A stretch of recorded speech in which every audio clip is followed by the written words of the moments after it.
로마서 8장 26절부터 30절까지 말씀, 우리 한 목소리로 말씀을 읽겠습니다.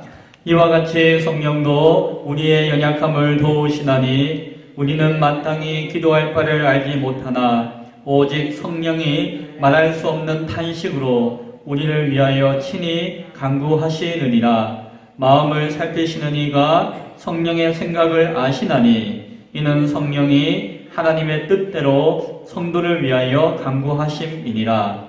우리가 알거니와 하나님을 사랑하는 자 곧 그의 뜻대로 부르심을 입은 자들에게는 모든 것이 합력하여 선을 이루느니라.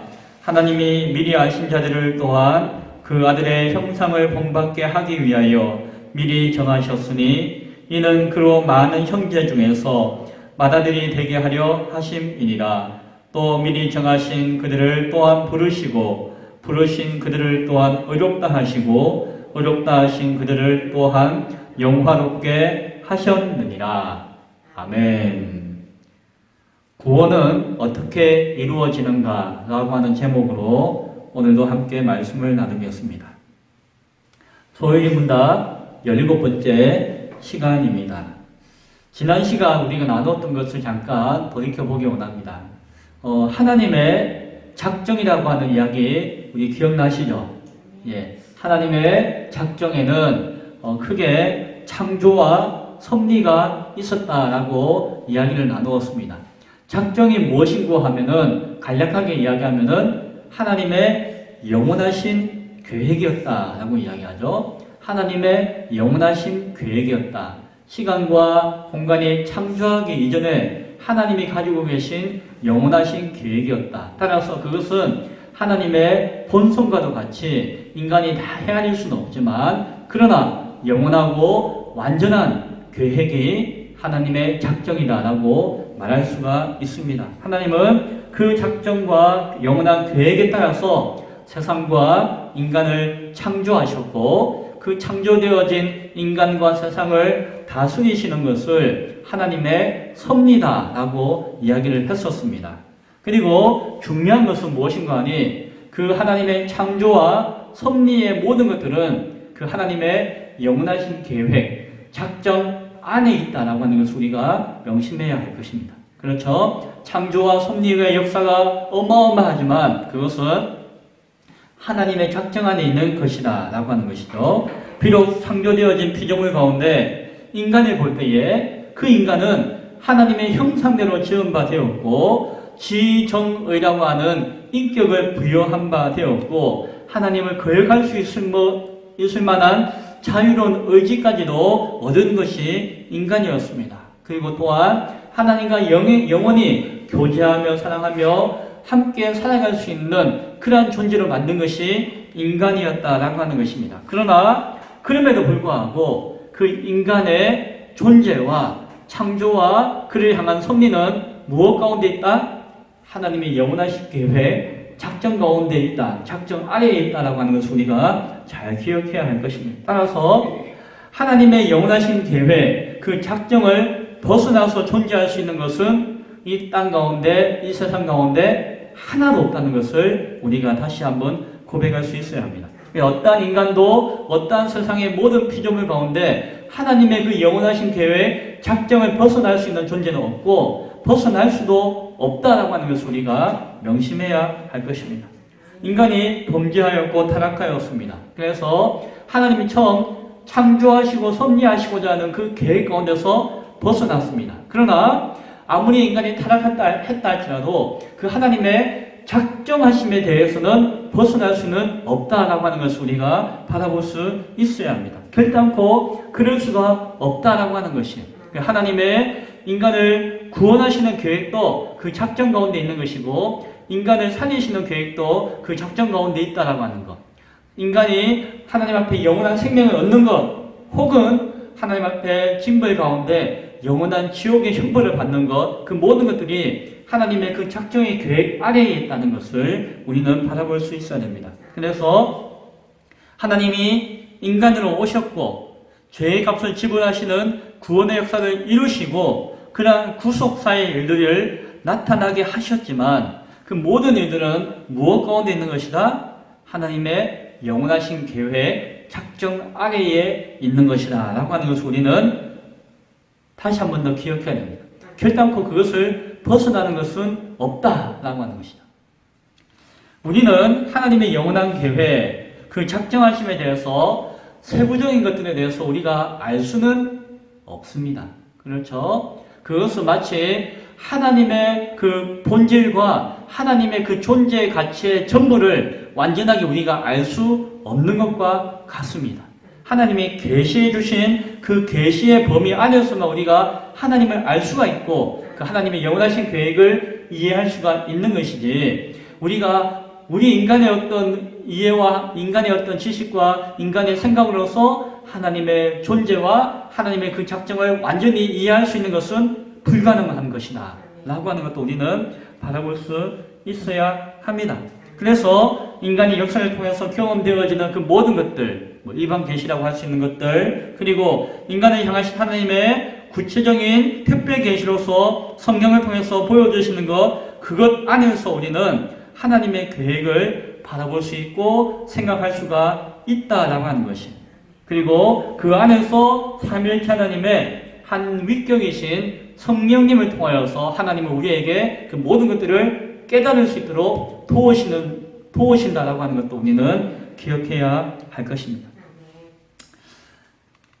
서론, 신론, 그리고 인간론에까지 지난 시간에 우리가 소요리 문답의 내용을 통하여서 하나하나 살펴보았어요. 그리고 오늘부터는 이제 예수 그리스도께서 이루시는 그 구원의 계획들이 우리 가운데 어떻게 이루어졌는가 라고 하는 것에 대해서 살펴보기를 원합니다. 지난 시간에 앞서서 인간론 이후에 배운 것들이 기독론이라고 하는 내용을 배웠습니다. 그렇죠? 예수님에 관련되어진 것이었어요. 예수님께서 성육신하셨고 한 인격 가운데서 신성과 인성이라고 하는 두 가지의 본성을 가지고 계신 그 존재를 우리가 살펴보았고 또한 선지자와 제사장과 왕의 직분을 가지고 일하시는 그리스도의 그 일하시는 모습을 우리가 살펴보았어요. 그리고 낮아지심과 높아지심이라고 하는 그 구분되어진 모습을 통하여서 우리가 예수 그리스도를 고백하고 있는 그 내용에 대해서 예수님이 주시는 그 은혜에 대해서도 함께 살펴보았습니다.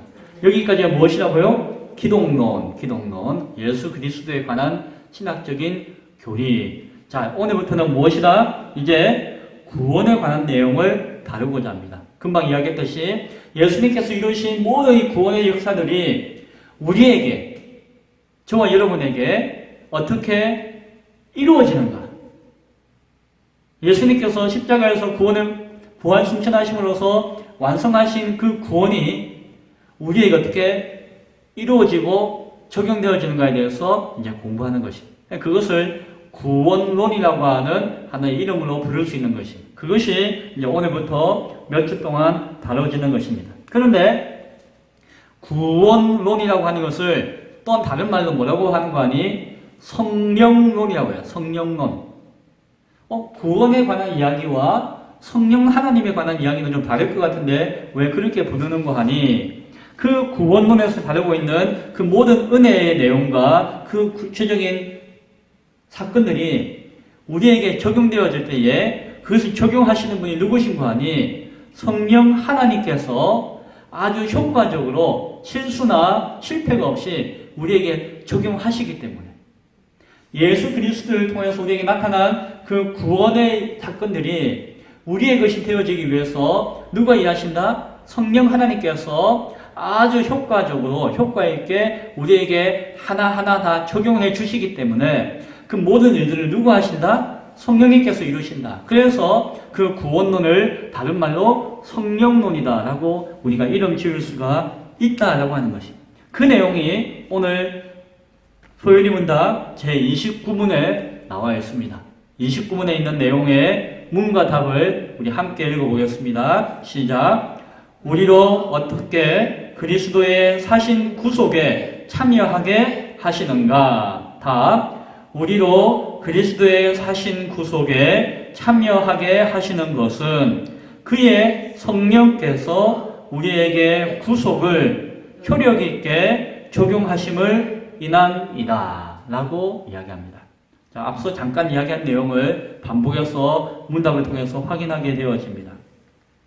관련되어지는 성경 구절 가운데 디도서 3장 5절과 6절에 있는 말씀이 있습니다. 제가 읽어드리겠습니다. 우리를 구원하시되 우리가 행한 바 의로운 행위로 말미암지 아니하고 오직 그의 긍휼하심을 따라서 중생의 씻음과 성령의 새롭게 하심으로 하셨나니 우리 구주 예수 그리스도로 말미암아 우리에게 그 성령을 풍성히 부어 주사라고 말씀하고 있습니다. 구원에 있어서 성령의 역할을 밝혀 보여주는 말씀 가운데 하나다라고 할 수가 있을 것입니다. 핵심적인 내용은 뭘까요? 요리분답 29문을 통해서 이야기하고자 하는 것은 우리의 구원은 오직 예수 그리스도에 근거한 것이다 라고 하는 것을 이야기하고 있는 거예요. 또 하나는 오직 성령 하나님께서 유효하게 효력 있게 즉 어떤 실수나 실패나 불완전함이 없는 완전함으로써 이루신다라고 하는 것을 이야기하고 있고요. 또한 그로 말미암아 우리는 단지 어떻게 한다고요? 참여하는 존재라는 것. 즉 우리가 구원에 참여하게 하시는 분을 통하여서 우리는 참여하는 것이다 라고 합니다. 그래서 구원의 역사는 그 안에 인간의 역할이나 인간의 공로가 하나도 없고 오직 하나님의 역할을 통해서 하나님의 역사하심을 통해서 전적으로 이루어지고 거기에 의지하는 것이 구원이 우리 가운데 적용되어지는 것이다 라고 하는 것을 29문에서 밝혀주고 있습니다. 즉 인간에 향한 구원의 역사가 또한 그 하나님의 영원하신 계획 무엇이라고요? 그 하나님의 작정 가운데 있는 것이다 라고 하는 것을 우리가 생각해야 됩니다. 따라서 그 하나님의 작정을 벗어나는 것은 아무것도 없는 것과 같이 우리를 향하신 그 구원의 모든 역사가 하나님의 그 영원하신 계획 가운데 있다라고 하는 것을 우리가 받아보며 그것은 전적으로 하나님의 주권 가운데 있다라고 하는 고백으로 우리가 표현할 수가 있다라고 하는 것이. 자, 그렇다면은 이제 성령님께서는 어떻게 그 예수님의 구속을 우리에게 적용하여서 구원으로 이끄시는가라고 하는 것에 대해서는 이제 조금 직접적인 질문을 하는데 그것이 오늘 30문이에요. 30문. 자, 소윤이 문답 30번째 문과 답을 한번 같이 읽어보겠습니다. 시작.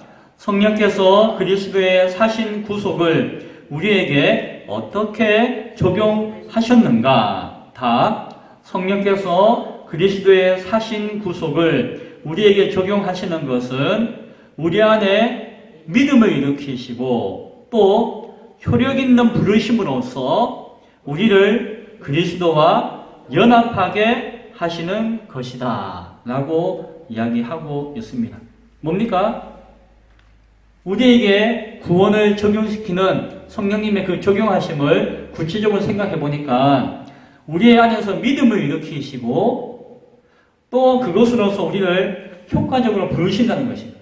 하나님께서 무엇으로? 구원의 자녀로 부르시고 그래서 그리스도와 연합하게 하심으로 말미암아 그 구원을 완전하게 적용시켜 주신다. 우리를 이렇게 구원하여 주신다라고 이야기합니다. 우리를 구원하게 하시고 구원에 이르게 하신다라고 하는 것. 자, 이 30문의 근거에서 우리가 금방 읽었던 내용에 대한 세부적인 항목과 내용에 대해서 31문부터 36문까지 이르는 내용이 자세하게 설명하고 있습니다. 효과적인 부르심이 무엇인가? 믿음은 무엇인가? 그리고 또 하나님과 함께하는 그 여러 가지 구원에 관한 내용들은 무엇인가에 대해서 하나하나 설명하는 것들이 이제 소요리 문답 후반에 나와 있는 내용들이에요. 그것을 구원론 혹은 성령론이라고 이야기하는 것이죠. 오늘 본문 읽었던 로마서 8장의 말씀을 우리 잠깐 바라봅니다. 로마서 8장에서 우리는 성령의 역할에 대해서 성령님은 우리를 도우시는 분이시다 라고 하는 정도로 바라볼 수가 있지만 구원이 성령께서 우리에게 적용시키는 역사다라고 하는 것을 생각하고 이 본문을 다시 한번 읽어보게 돼요. 자, 이와 같이 성령도 우리의 연약함을 도우시나니 우리의 연약함은 뭘까요? 구원을 받아야만 살 수 있는 큰 연약한 존재라고 이해할 수가 있는 것이죠. 우리는 마땅히 기도할 바를 알지 못한다. 우리는 우리를 스스로 구원할 수 있는 길과 능력과 방법을 전혀 알지 못하고 무엇을 강구해야 되는 것도 알지 못하는 존재다. 오직 성령이 말할 수 없는 탄식으로 우리를 위하여 친히 간구하시느니라. 우리의 구원과 우리의 영원한 생명을 위해서 성령께서 친히 간구하시느니라. 마음을 살피시는 이가 무엇일까요? 우리의 마음 그리고 성령님의 마음을 살피시는 우리 하나님께서 성령의 생각을 아시나니, 성령의 그 마음과 생각을 아시나니 이는 성령이 하나님의 뜻대로 성도를 위하여 간구하심이니라. 성령께서 이렇게 간구하시고 그 탄식으로서 이렇게 위하시는 그 마음이 하나님 아버지의 뜻 가운데 있는 것이다 라고 이야기하고 있습니다. 우리가 알거니와 하나님을 사랑하는 자 곧 그의 뜻대로 부르심을 입은 자들에게는 구원에 합당함으로 구원의 자리로 부르심을 받은 자들에게는 모든 것이 합력하여 선을 이루느니라 라고 해요. 무엇입니까? 우리 인생에 높고 낮음과 즐거움가 있지만은 그러나 하나님께서 우리에게 믿음을 주시고 우리를 부르셔서 그리스도와 연합하게 하시는 그것으로 말미암아 결국에는 마침내는 어떻게 하신다? 우리를 구원케 하신다. 참된 선을 이루게 하신다라고 말씀할 수가 있는 것입니다. 하나님이 미리 아신 자들을 또한 그 아들의 형상을 본받게 하기 위하여 하나님께서 미리 아신 자들을 그리스도 안에서 구원하시기 위하여서 미리 정하셨으니 이는 그로 많은 형제 중에서 맏아들이 되게 하려 하심이니라. 무엇입니까? 그로 예수 그리스도로 많은 지체들 가운데 맏아들이 되어지가. 그러니까는 예수 그리스도와 구원받는 모든 자녀들, 하나님의 자녀들의 으뜸되어지는 아들이 되어지게 하시려 합니다. 즉 그리스도께서 하나님의 아들과 같은 모습이었다라고 한다면 인간으로서 이제 구원받은 모든 자들이 그 맏아들이신 예수 그리스도 이후에 그리스도로 말미암아 하나님의 자녀들이 되어지려 할 것이다 라는 말씀을 하는 것이. 그래서 마지막으로 또 미리 정하신 그들을 또한 부르신 그들을 또한 어렵게 하시고 어렵다 하신 그들을 또한 영화롭게 하셨느니라 라고 이야기하면서 이러한 성령을 통해서 이루어지는 구원의 계획과 적용하심이 어떻게 이루어진다? 30절에 정하시고 부르시고 어렵게 하시고 영화롭게 한다라고 하는 그런 표현을 통해서 그런 구원의 구체적인 적용의 모습들에 대해서 말씀해 주고 있는 것을 보게 되어집니다. 그래서 로마서 8장의 말씀을 성령을 통한 구원이라고 하는 역사 가운데서 우리가 바라볼 수도 있다라고 하는 것을 우리가 명심해야 할 것입니다. 이처럼 로마서 8장과 같이 직접적으로 구원이 이렇게 구원이 되어집니다라고 표현하는 구절이 성경에 몇 군데 나와요. 또한 구체적인 표현은 되어지지 않는다 할지라도 그 내용 안에서 하나님의 구원의 역사가 인간에게 우리에게 어떻게 이루어지는가에 대해서 설명하는 부분도 성경에 많이 나와 있습니다. 그렇죠? 그 성경의 내용들을 이제 신학적으로 교리적으로 정리해가지고 설명하고자 하는 시도가 있어요. 왜? 하나님께서 이렇게 우리를 구원하십니다. 우리 구원의 역사는 이렇게 이루어집니다라고 하는 것을 성경에서 이야기하고 있기 때문에 그것을 정리해서 공부하고 그것을 통해서 이제 하나님의 은혜를 이제 이해하고 감사하기 위해서겠죠. 그래서 적용하는 가운데서 무엇이 나와 있는 거 아니? 구원의 서정이라고 하는 내용이 나옵니다. 구원의 뭐라고요? 구원의 서정. 구원의 서정이라고 하니까 조금 어려운 말인 것 같은데 좀 더 쉽게 표현하면은 구원의 순서, 구원의 단계 뭐 이런 의미예요. 구원의 순서, 구원의 단계, 구원의 과정 그것을 한자어로 구원의 서정이라고 표현하는 신학적 용어가 있습니다. 이것은 그 구원이 우리의 삶과 우리의 인생의 삶과 시간 속에서 어떻게 이렇게 적용되어짐으로 말미암아 우리가 구원의 완성을 이루어 나아가는가에 대한 설명을 하고자 하는 노력이 구원의 서정 가운데 담겨져 있는 것이에요. 자, 이것은 신학과 교리의 내용 가운데 중요하고도 어려운 내용이에요. 중요한 것은 알겠는데 어렵다고 하니까 이제 마음이 부담이 되시나요? 어려울 수도 있지만 중요한 것이에요. 그래서 신학교 가야지 정말 배울 수 있고 일반 교회에서나 성도들에게는 잘 이야기하지 않는 부분일 수도 있어요. 그러나 우리 소율이 문답을 공부하니까 우리가 이제 알 수 있는 만큼, 공부할 수 있는 만큼, 이해할 수 있는 만큼 소망하고 나아가길 원해요. 하나의 은혜가 있으면 깨닫게 하시겠죠. 자, 그 구원의 서정은 이제 다음과 같이 부를 수 있습니다. 첫 번째, 선택. 두 번째, 부르심. 소명이라고 하죠. 부르심. 세 번째, 거듭남. 다른 말로 중생이라고 해요. 중생, 거듭남. 네 번째, 회심. 회심은 회개와 믿음을 함께 이야기하는, 믿음과 회개를 함께 포함해서 회심이라고 하는 단어를 표현해요. 그리고 그 다음에 의롭다 하심, 칭의. 그 다음에 하나님의 자녀가 되어짐, 양자 되어짐. 그 다음 일곱 번째가 성화, 그 삶이 바르게 변화되어짐, 성화. 그 다음이 견인, 성도의 견인. 그것은 무엇입니까? 하나님께서 그 삶을 변화시키시고 그 구원을 끝까지 붙들어 주신다는 것. 이제 더 이상 흩어지지 않고 하나님의 붙들림 받아서 나아간다는 것. 견인. 그 다음에 죽음. 이제 육체적인 생명이 다 끝나는 것. 그 다음이 영화. 영화는 무엇입니까? 예수님께서 이 땅에 다시 오셔서 마지막 심판과 인간에게 부활의 새로운 몸을 입혀주실 때에 그 우리 구원이 완성되어지는, 완전한 의인으로 인정받고 하나님의 나라 가운데 거하게 되어지는 그때의 모습을 영화라고 표현합니다.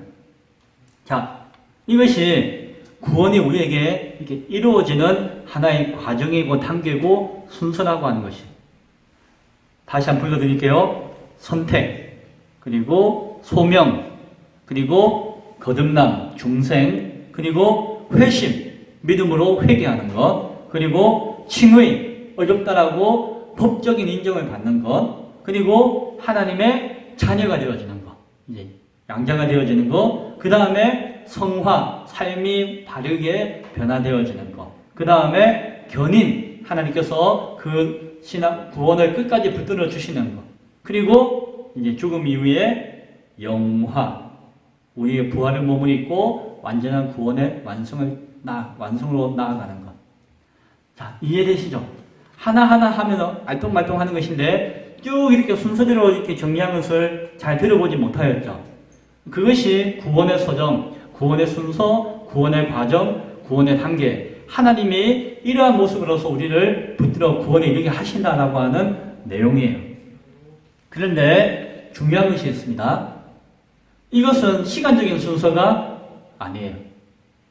시간적으로 이렇게 먼저 이렇게 부름받고 그 다음 나중에 양자가 되고 나중에 이렇게 되는 것이 아니에요. 이것은 시간적으로 따지면은 막 성경이 헷갈릴 수 있어요. 그러나 이것은 시간적인 순서가 아니라 누군가에게는 한순간에 단시간 가운데 이 모든 역사가 쫙 이루어질 수도 있지만 중요한 것은 그 구원의 역사가 우리에게 이게 이루어지는 설명할 수 있는 하나의 논리적인 순서. 자, 이것이 차이가 뭔가 하니 예를 들어 볼게요. 자, 제가 밥을 먹습니다. 밥 먹을 때에 숟가락을 듭니다. 밥을 뜹니다. 밥을 입에 넣습니다. 밥을 씹습니다. 그리고 밥을 꿀꺽 삼킵니다. 그리고 밥이 소화가 됩니다. 이것이 밥을 먹는 순서죠. 그런데 우리가 밥 먹을 때 그렇게 밥 먹나요? 아니에요. 그냥 밥 떠서 숟가락 먹고 꿀꺽 삼켜가지고 소화시키는 게 우리가 밥 먹는 거예요. 그러나 그것을 굳이 하나하나 따져서 설명한다 보면은 그런 어떤 과정들이 있지만은 누구에게는 밥을 먼저 지어야 하는 것이 먼저, 밥통에 밥을 안 지으면 밥이 없으니까 밥통에 밥을 지어야 한다가 순서일 수도 있어요.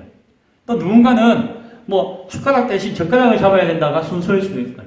누군가는 밥그릇을 준비한다가 순서일 수도 있고 누군가는 밥을 씹지 않고 꿀꺽 삼킬 수도 있는 것이에요. 그렇죠? 또한 밥을 먹기 전에 반찬을 먼저 먹는다라고 하는 사람도 있을 것이에요. 그리고 밥을 소화시킨다고 하는데 이 소화되는 것은 소화되는 줄 알고 있지만 내가 본 적도 없고 내가 이거 어떻게 소화되는지 설명도 못해요. 씹는 건 내가 아랫니, 윗니, 옆니 막 돌려서 혓바닥으로 돌려서 씹는 것은 아는데 소화시키는 건 내가 몰라요. 그러나 소화가 되는 것을 알아요. 그와 같이 우리는 아는 것 같지만 정확하게 알지 못하는 그런 어떤 신비적인 역사가 밥을 먹는 것 가운데서도 나타나는 것이죠. 이와 같이 설명하면은 마찬가지로 구원의 순서와 구원의 내용에 대해서도 이와 같습니다. 우리에게 적용되어지고 우리에게 나타나지만은 우리가 그것을 굳이 이렇게 순서대로 따지고 이해하는 것이 전부는 아니고 개인에 따라서 하나님의 역사에 따라서 하나님의 간섭에 따라서는 다른 모습으로도 나타날 수는 있는 것이다. 그러나 중요한 것은 앞서 이야기했던 그 모든 과정들이 구원받는 자에게는 분명히 이루어진다는 것이다. 그래서 이것은 뭐 시간적인 순서가 이렇게 돼야 되고 이렇게 돼야 나는 지금 몇 단계인가? 나는 지금 4단계다. 나는 지금 6단계야. 난 다 됐네. 이런 생각을 할 수는 없다. 인간이 그런 생각을 하라고 이야기하는 것이 아니다라고 하는 것입니다. 그것을 우리가 잘 기억해야 할 것입니다. 하나님께서 어떻게 적용하시는가에 대한 이해와 그것을 통한 은혜를 구하는 것이 그것을 바라보고자 하는, 이해하고자 하는, 공부하고자 하는 목적이다라고 하는 것을 우리가 기억해야 됩니다. 왜 이런 이야기를 하는 거니? 자, 다음 순서는 뭐죠? 그 다음은 뭐죠? 이것을 따지다 보니까, 인간이 그것을 설명하고자 하고, 인간이 그것을 이해하고자 하고, 인간이 그것을 적용하고자 하는 모습이 생겨나요. 그 모든 것들은 누구에게 달려있다고요? 하나님께 달려있는 것이에요. 하나님의 섭리이고, 그 이전에 하나님의 영원하신 계획, 작정의 안에 있는 것이에요. 근데 인간은 그러한 어떤 자신에게 적용되어지니까 나에게 구원이 이렇게 적용되어지다 보니까 내가 경험하고 내가 이해하고 내가 생각하고 내가 상상하고 내가 바라보는 것으로서 그 하나님의 구원의 계획을 자꾸 판단하려고 하는 모습이 인간에게 생겨나요. 그러다 보니까는 서로 따지게 되어지고 분쟁하게 되어지고 다투게 되어지고 그러다 보니까는 교단이 나누어지게 되어지고 또한 심지어는 그것에 대해서 잘못된 이해를 하는 사람들을 통해서 이단이 막 형성되어지고 하는 그런 모습들이 인간의 역사 가운데 많이 나타났다는 것입니다. 순수를 따지는 것이 중요한 것이 아니라 하나님이 어떻게 일하시는가에 대한 이해를 함으로 말미암아 우리가 믿음으로 바라보고 믿음으로 고백할 수 있는 내용이 그 구원의 역사인 것을 우리가 이해할 수가 있어야 할 것입니다. 말씀을 오늘 맺고자 합니다.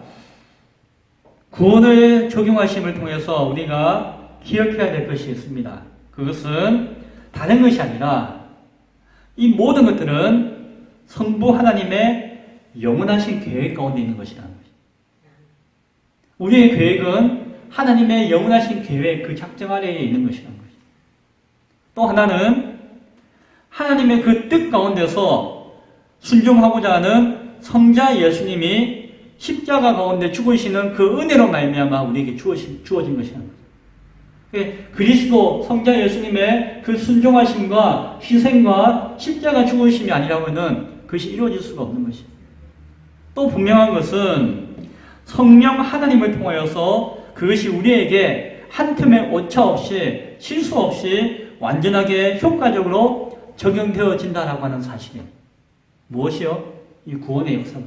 그래서 성부 하나님께서 계획하신 것들이 성자 예수님을 통해서 순종하신 것을 이루시고 성령 하나님을 통해서 우리에게 완전히 효과적으로 적용되어지는 그 삼위일체 하나님의 완전하신 일하심을 통해서 우리에게 이루어지고 나타나는 것이 구원의 역사다라고 하는 것을 우리가 분명하게 기억해야 합니다. 내가 무엇인가 구원 받았네 안 받았는데 당신이 누가 구원 받았네 안 받았네 당신은 구원이 어느 정도 되었네 안 되었네를 따지고 생각하고 그것을 판단하는 내용이 아니다라고 하는 사실을 우리가 바라보아야 합니다. 이제 오늘부터 이제 얼마나 걸릴지 모르겠어요. 단순히 그 몇 주 안에 끝날지 더 쪼개서 생각할지는 모르겠지만 이 구원론, 성령론에 관한 이야기들을 이제 이 시간을 통해서 나누게 될 것입니다. 그리고 구원의 서정과 내용에 대해서 하나씩 곱씹으면서 공부할 것이요. 그것이 톡 터져서 우리에게 흡수가 되어지고 이해가 되어지면 감사한 것이고, 행여나 씹어도 돌같이 딱딱해서 이해가 안 되고 씹어지지 않을 수도 있을 것 같아요. 그러나 우리 이 시간에 기도하고 소망하는 것은 무엇입니까? 하나님 이해시켜 주옵소서. 그리고 그것이 나를 교만하게 하는 것이 아니라 나를 진리 가운데 바르게 설 수 있는 믿음의 도구로서 세워지게 하여 주옵소서라고 기도해야 될 것입니다. 매 시간 다른 주제를 가지고 하나씩 공부할 것이야. 그러나 그것이 아름다운 구습이라 할지라도 저를 통해서 하나님께서 그것이 잘 꿰어지기를 위해서 기도할 수 있기 원합니다. 왜? 꿰어져야 보물이 되니까, 보배가 되어지니까. 단순히 하나하나 지식을 아는 것으로 그쳐버리면은 우리 머리만 커지고 교만하게 될 것이. 그러나 그 하나하나를 알고 그것이 잘 꿰어져서 하나님 앞에 온전한 믿음의 보물로서 결론되어지고 나타나야 그것이 공부하는 의미와 가치가 있는 것이죠. 그래서 저는 오늘 하나님 더욱더 진리를 알기를 원합니다. 그 진리를 소망합니다. 온전히 바르게 깨달을 수 있도록 주님 도와주옵소서라고 기도할 수 있기를 바랍니다. 그리고 우리의 신앙과 구원에 대한 바른 이해와 확신을 가짐으로써 세상이 혼돈스럽고 분열되어지고 나눠진다 할지라도 우리는 중심을 가지고 무엇으로? 말씀으로 중심을 가지고 그 모든 것을 분별하고 또한 방향을 잡아주면서 하나님 앞에 온전히 설 수 있는 성도요 교회가 되어질 수 있기 위해서 기도할 수 있는 우리가 되어질 수 있기를 간절히 축원드립니다. 이 시간 잠깐 기도하겠습니다.